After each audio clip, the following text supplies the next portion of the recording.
خوشی میں بندہ دوستوں کے ساتھ شیئرنگ کرتا ہے، یعنی کہ مجھے اگر کوئی خوشی حاصل ہوگی تو سب سے پہلے میں کس کو بتاؤں گا؟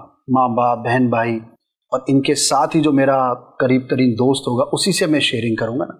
ایک سوال ایسے ذہن میں آتا ہے کہ ایک شخص ہے جس کا دن رات اٹھنا بیٹھنا ہی دینی ماحول میں ہے، تو اگر کوئی دینی اچیومنٹ کرتا ہے یا اس سے کوئی نیکی کا کام ہوتا ہے، اگر وہ اپنے کسی ایسے دوست کے ساتھ شیئرنگ کرتا ہے تو کیا یہ بھی ریاکاری ہوگی، یا کرنا چاہیے، نہیں کرنا چاہیے؟ کیا اس کی بھی کوئی پازیٹیو سائیڈ ہو سکتی ہے؟ یا جیسے ہم عمومی طور پہ تو یہی سنتے ہیں کہ کوئی بھی اگر دینی کام ہوا، اچیومنٹ ہوئی، نوافل ادا کرتا ہے، تہجد پڑھتا ہے، یا کوئی تحریر کا کام اس نے کر لیا، تو کیا دوستانے میں یہ باتیں کرنا آپس میں اس کی کوئی گنجائش ہوگی یا یہاں نہیں کرنی چاہیے؟ اس طرح کی جتنی بھی چیزیں ہیں نا، آپ ریاکاری بولیں یا خود پسندی کہیں یا حب جاہ کہیں یا حب مدح، تعریف پسند کرنا کہیں، ان سب کا دار و مدار ہوتا ہے انسان کی نیت پہ۔ ٹھیک ہے، یہ سب دار و مدار نیت کے اوپر ہے۔ نیت اچھی ہے تو یہ بھی ممکن ہے کہ آپ کے سامنے بیٹھا ہوا بندہ آپ کا قصیدہ پڑھ رہا ہے، سامنے بیٹھا ہوا بندہ قصیدہ پڑھ رہا ہے، ہماری شان میں پورے اشعار لکھ کے بیٹھا ہوا ہے اور وہ پڑھ کے سنا رہا ہے، اور یہ بھی جائز اور یہ بھی ثواب کا کام۔ کیسے؟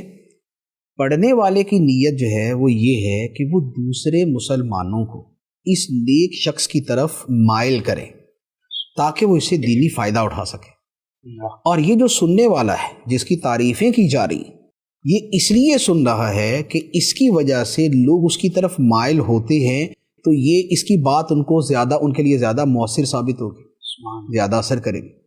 تو آپ دیکھیں کہ ظاہری اعتبار سے کتنی جو ہے نا وہ ایک عجیب چیز ہے، لیکن اس کے اندر بھی اچھا پہلو موجود ہے۔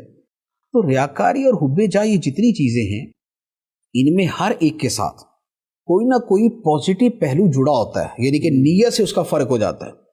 تکبر اور وقار یہ دونوں قریب قریب ہوتے ہیں۔ ایک آدمی باوقار انداز میں رہتا ہے، ٹھیک ہے، اس کے انداز میں لفرانہ پن نہیں ہے، صحیح، لیکن ہو سکتا ہے کہ دیکھنے والا بولے گا کتنا متکبر آدمی، یہ اس کی غلطی ہے، صحیح، اس آدمی کا وقار ہے۔ ٹھیک ہے، تو ریاکاری، ایک آدمی یہ سمجھ رہا ہے کہ اس نے اپنا عمل اس لیے بتایا کہ اس کو نیک سمجھا جائے، یہ ریاکاری ہے۔ صحیح، اور ایک آدمی نے کسی دوسرے کو اس لیے بتایا کہ اسے بھی ترغیب ملے، یہ ثواب کا کام ہے۔ ایک آدمی نے دوست کو اس لیے بتایا کہ اس کا دل اس کی خوشی سے خوش ہوگا، تو میں اس کا دل خوش کر رہا ہوں، تو مسلمان کا دل خوش کرنے کا جو ثواب ہے وہ اس کو ملے گا۔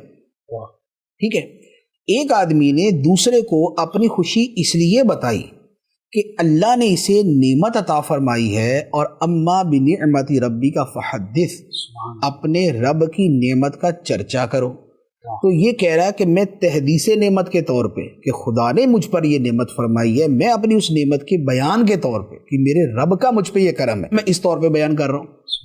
تو آپ دیکھیں ریاکاری کی ایک نیت، لیکن اچھی تین نیت ہے، صحیح، ٹھیک ہے، تحدیث نعمت بھی ہے، ترغیب بھی ہے، مسلمان کا دل خوش کرنا بھی ہے، اور بہت ساری صورتیں ہو سکتی ہیں۔ تو لہٰذا ہمیں کوئی دینی خوشی ملتی ہے یا ہمیں کوئی دوسری خوشی ملتی ہے، اگر ہم اسے شیئر کرتے ہیں تو اس کا دارومدار ہماری نیت پہ ہوتا ہے۔ اچھا، اور بعض اوقات یوں کہہ لے کہ نیت مباح ہوتی ہے، نہ اچھی نہ بری کوئی بھی نہیں ہوتی۔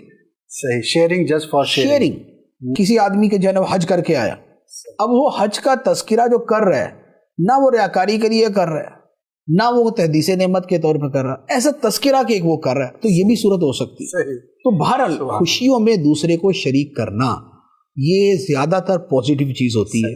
نیت پر غم میں کم شریک کریں، خوشی میں زیادہ شریک کریں۔ جو بندہ دکھڑے ہی روتا رہتا ہے تو کچھ عرصے کے بعد لوگ اس سے دور ہو جاتے ہیں۔ جس کے پاس بیٹھ کے آدمی فریش ہوتا ہے، اس کی صحبت میں بیٹھنا لوگ پسند کرتے ہیں۔